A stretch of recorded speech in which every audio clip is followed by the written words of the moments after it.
Hey crew, I've got the key to this 26 Porsche Macan GTS Electric. And this week, we're gonna see what it's like to live with.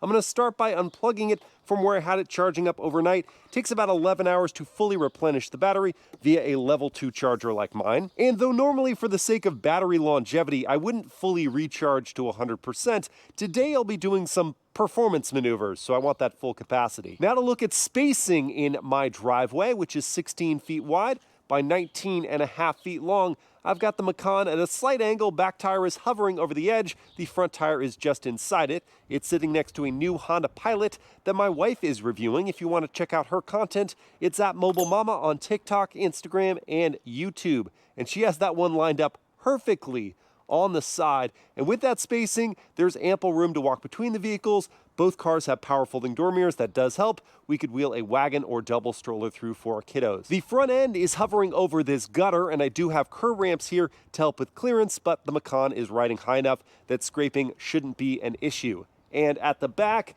I did leave myself plenty of space to walk in front of the hedge on the path to my front door. As you've probably noticed by now, the Macan is unlocking and locking as I'm approaching it and moving further away with the key fob on me, but you can disable that proximity unlock if you don't like it. This is the first defined notch of opening, and I could squeeze in here without too much trouble, but because I have the room, I'm going to that second notch to ease the ingress, and dropping down into these seats is just a breeze. Closing up that door, good solid thud. Hey Kevin crew, thanks for joining for this day in the life in the 26 Porsche Macan GTS Electric. In this video, I want to focus on that electrified part. What is it like to live with this now electrified, sportiest version of the Macan? The differences compared to the gas model start right away because I don't need to hit the start-stop button off to the side. I just put my foot on the brake and pull the gear selector down into drive. We're not going to do that quite yet though, because I want to show you where I'd put the items I bring with me every day. Like my iPhone, which is sitting on this wireless charging pad that is hidden underneath this cover normally. Underneath in the console, I've got my sunglasses hanging out because there isn't dedicated storage for those. It is rubberized, so I hope those don't move around. I've got my Ray-Ban Meta sunglass case next to that. Inside the console, I'm storing my Racebox 0 to 60 timer and a couple snacks. In the door pocket, I could put my 32-ounce metal water bottle. It does fit inside with room around that. And then I've also got in this hidden cubby an additional mic set. So there is excellent storage space inside the Macan Electric. Now I'm going to throw on my seat belts, pull the gear selector down into drive. That is going to automatically release the parking brake. We're going to roll on forward here, making sure we are clear. Good thing I paused. And turning the wheel. I'm going to pull up the forward-facing camera just to make sure that we will easily make it past my neighbor's basketball hoops on the way out.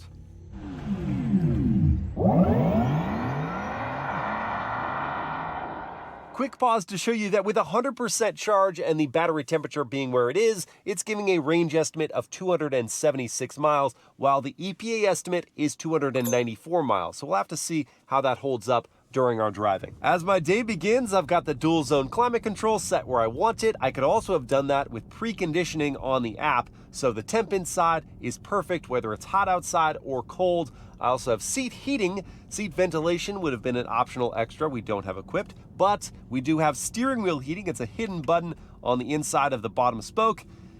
And I do love a good steering wheel heat. All the more when that wheel is wrapped in sumptuous suede like this one, and Porsche always gets their wheels right. Perfect diameter, perfect thickness, nice notches at 9 and 3. I love gripping into this wheel, and I get the ideal orientation to the wheel because of all the power tilt and telescope range, and the 18 ways of standard sports seat adjustment. One of the biggest ones for me is the height. You can really slam this seat. So for me, it's 6 feet tall with a longer torso, where typically I'm encroached up here in the headroom. I've got plenty of that. And with those thigh extenders, the undersides of my legs are just buoyed up so gracefully, so gently. Porsche, you got me on this one. Most of the time, I find myself in the normal drive mode, and that is plenty of power because 1, it's delivered instantly with that electric torque, and 2, there's 509 horses and 675 pound-feet of torque. Typically, there is also an overboost function in launch control that bumps that up to 563 horses and 704 pound-feet of torque. It's kind of wild. But yes, normal drive mode is all the acceleration you should need. I mean, in certain situations, if you want the extra power, you just go over to sport and, well, then it's extra sporty. But one interesting trait to this pure electric vehicle is where typically you have a one-pedal drive that in some vehicles you can toggle on and off, in other vehicles it kind of just stays on all the time. The Macan Electric has a very low level of braking regeneration. It's on right now, so when I take my foot off the accelerator, it's really incremental slowing. If I turn that off, which I can just hit that button there, or as I've programmed it into my favorites button, that's going to disable. Then you just get to coast, and you've got 5,000 plus pounds of momentum carrying you forward. I am missing that one pedal drive option though, because it's one of the coolest dimensions to driving an EV, not needing to use the brake. Fortunately, when you use the brake in the Macan GTS, it's an excellent experience because you don't have the weird friction to regen braking handoff, easy to feel out the pedal pressure, and just strong braking in general. They tuned this well. If you will be at a stoplight for a long time, there is the auto hold, so just press firmly on the brake and then take your foot off and relax. The GTS tuning of the adaptive air springs is just right for me because you get the sensation through your seat when you're going over an undulation or a surface change, and yet it is dulled on its way in, so it's not a harsh impact when you do experience those things. It feels sporty, but it's not rough. We do need to test the turning radius, and while doing so, we can listen to the turn signal sound, which is a gentle tap. I do like that. Now the turning radius, pulling out a little bit, cranking that wheel, and finding a very tidy circle thanks to the rear wheel steering optionally equipped. What if someone is driving recklessly on the road and you need to alert them to their error via horn? What will they hear? Well, it's very interesting as a sensation pressing on the horn. I feel the vibration of the horn in through to my hand. That's uncommon for me. The tone of the horn, though, that's very standard.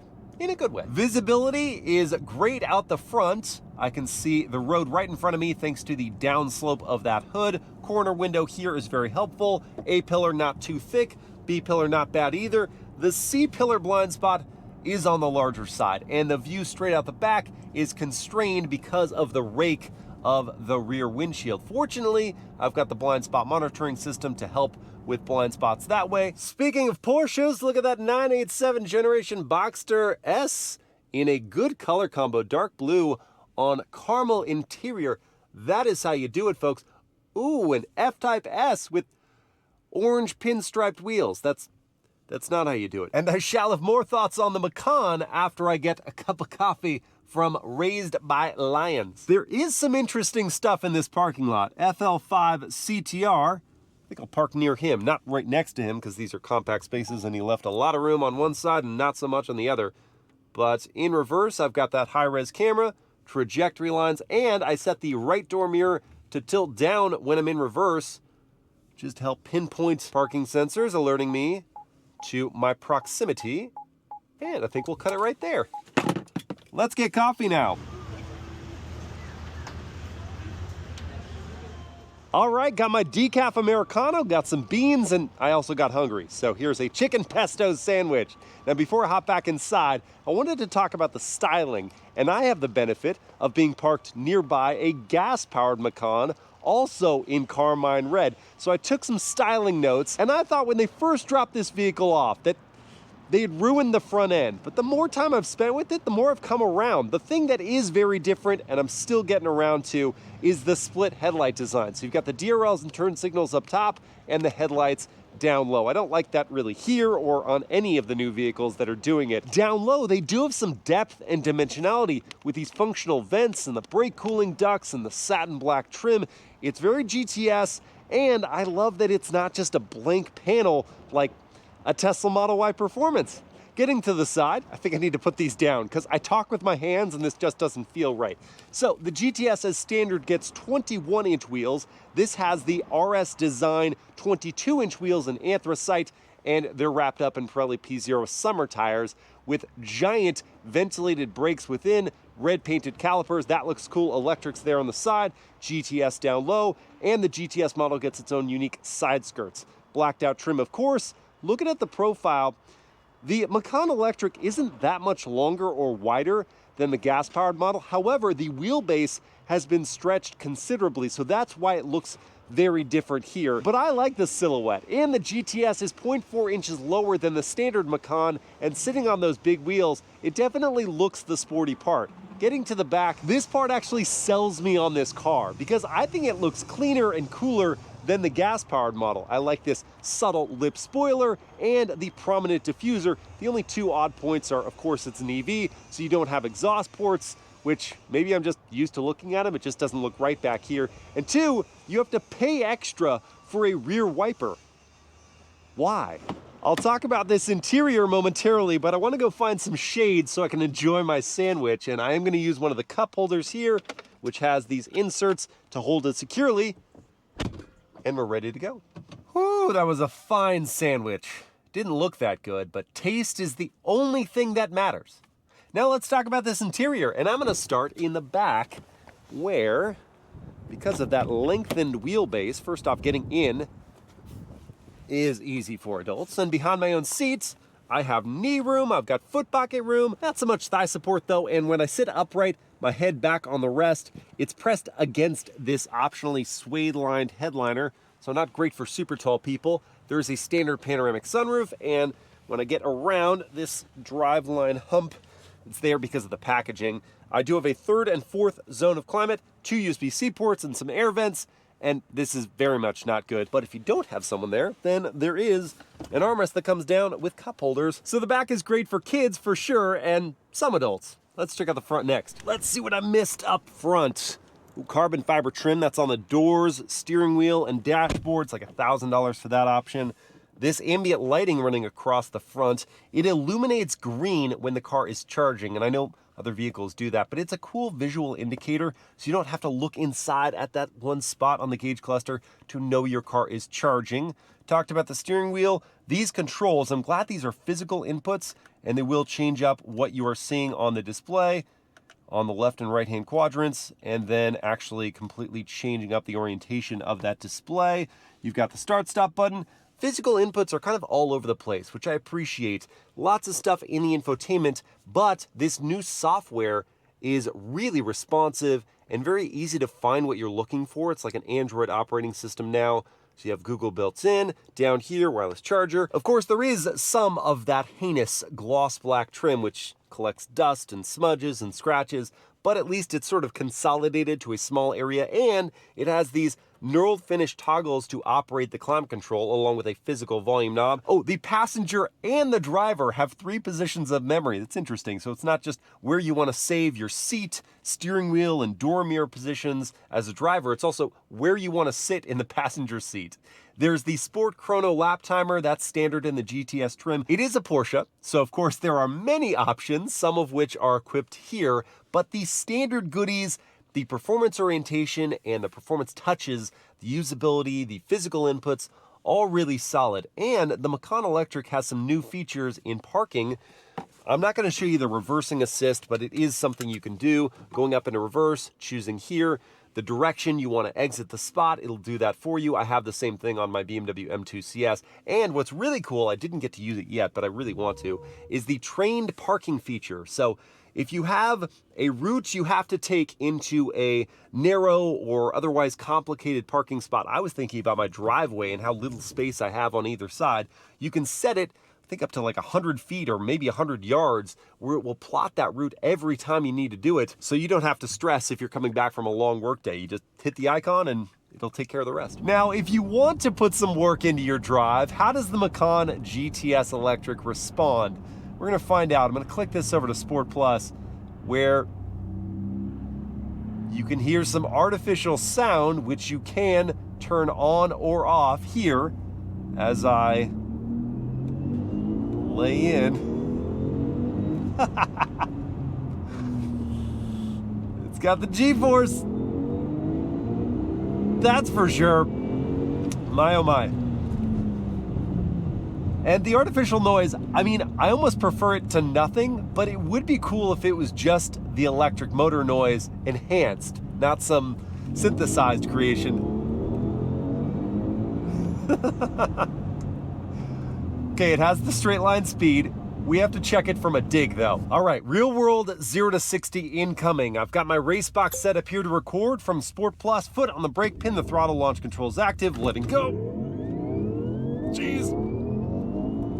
And hitting 60 in 3.38 seconds. That is the definition of easy speed. The problem with easy speed is that it's not rewarding. I need this vehicle to show me its Porsche DNA on a good curvy road.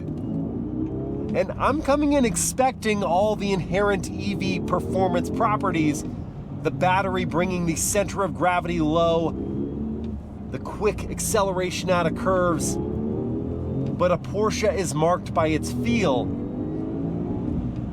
And the first touch point of that is the steering, where the Macan GTS is loading up nicely in the curves, perhaps not quite as transparent as the last gas-powered Porsche I drove, but good heavens, it's quick. That rear-wheel steering just bites you in, and the weight distribution being more rear-biased does give you that kind of pendulum effect, another Porsche quality. The braking, really strong. I do wish, because there's 5,400 pounds here, I wish again you had that lever you could pull of turning on the one pedal drive just to assist in slowing, just to play around with something else here.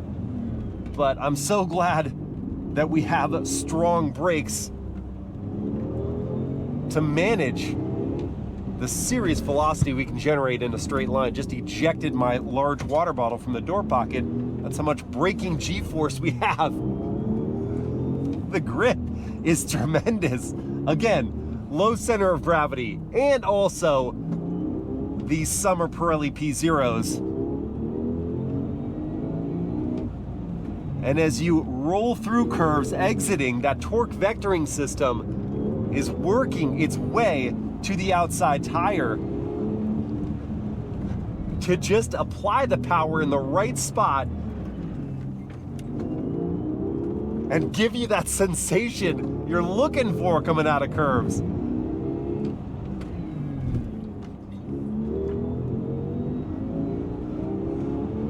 I'm always going to choose the internal combustion alternative, especially when lap times don't matter. I want that natural engine noise. I want gears to work through, whether they're via paddles or ideally via manual gear shift. But it's nice to know that within this pure EV segment, Porsche can still have its own distinct flavor. Today, let's test the practicality with a Costco run to benefit the charity Families Forward. The cart is loaded for a good cause, and the challenge has been set for this all-electric Porsche Macan.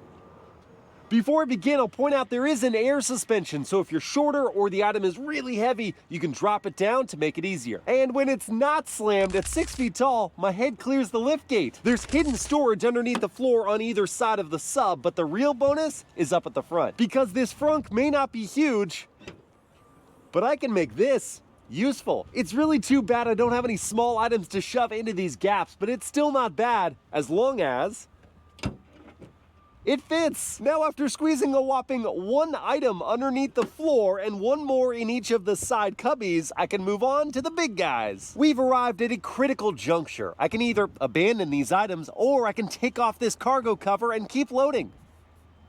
Let's do that. And this will need to go behind the second row of seats. And we're ready for the final puzzle piece, which does look like it's going to obstruct rearward visibility, but it fits! Whee! Now, after returning my cart, carefully, like a responsible shopper, I can confirm the Macan GTS Electric is Costco approved. On my way to drop these goods at Families Forward, I wanted to listen to the cabin volume at highway speeds.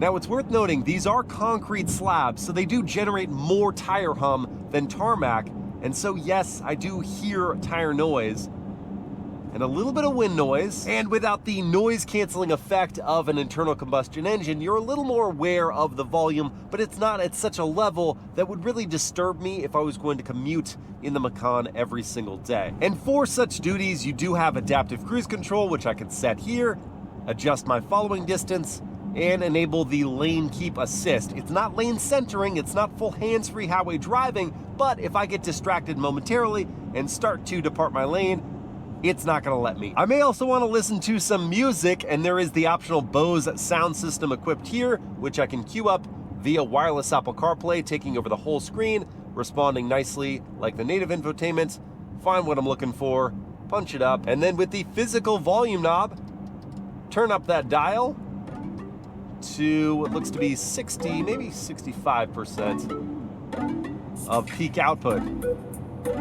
I need a little more. 70, 75.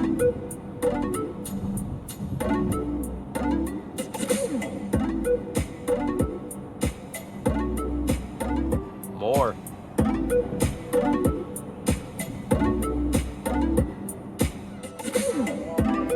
Caution, stationary traffic ahead.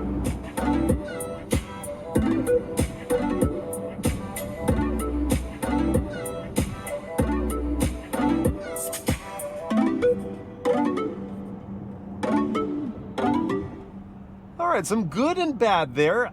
The sound itself was kind of hollow. It felt further away than it should. I did have to crank up that volume to 80 or 85% of peak output, so the wattage may not be terrific. The bass had a good thump. I mean, I saw the sub back there. It was definitely working. The interruption, briefly, was actually welcomed. The infotainment, or maybe that's the Google built-in function, paused to tell me that there was standstill traffic up ahead, so if you were really zoned out, it would at least interrupt your zen music moment to advise you to maybe start slowing down. It's time to recharge this 95 kilowatt hour battery, and we've driven about 130 miles, and the estimated range has fallen by about 130 miles from the 276 estimate we had at 100% charge. Now that's still less than the 294 miles that the EPA estimates this vehicle will achieve. However, given some of the performance driving I've been doing, I think that's pretty fair. Porsche offers free charging at a number of stations now, not just Electrify America. Thank goodness. This is not one of those stations, but if you find a good one, you can fast charge at a rate of up to 270 kilowatts, taking you from 10 to 80% in just 21 minutes. Well, crew, at the beginning of this video, I pondered what it would be like to live with an all-electric Macan. And after quality time spent behind the wheel, I may still prefer driving the gas GTS enthusiastically, but there's a lot of appeal to this vehicle as a daily driver. Whether zipping quietly around town, squeezing a few extra Costco goods in the frunk, or topping up the battery overnight, life's a little easier all around. In-cabin storage is excellent, the seat adjustability and comfort is terrific, and rear passengers get a little extra legroom, even though headroom is tighter. Styling may not wow from every angle, but the GTS Electric does look more contemporary and is more handsome than certain EV alternatives. In a performance context, the GTS adds nice steering effort and rear-biased dynamics to the inherent low center of gravity and instant torque. I don't love the artificial soundtrack and prefer the lighter gas GTS's playfulness, but Porsche does manage to inject its DNA into the EV's handling. At just under 126 grand as tested, the GTS Electric checks a lot of boxes, but makes you pay a premium for each of them. I hope you guys have enjoyed this day in the life, and I will see you again next time.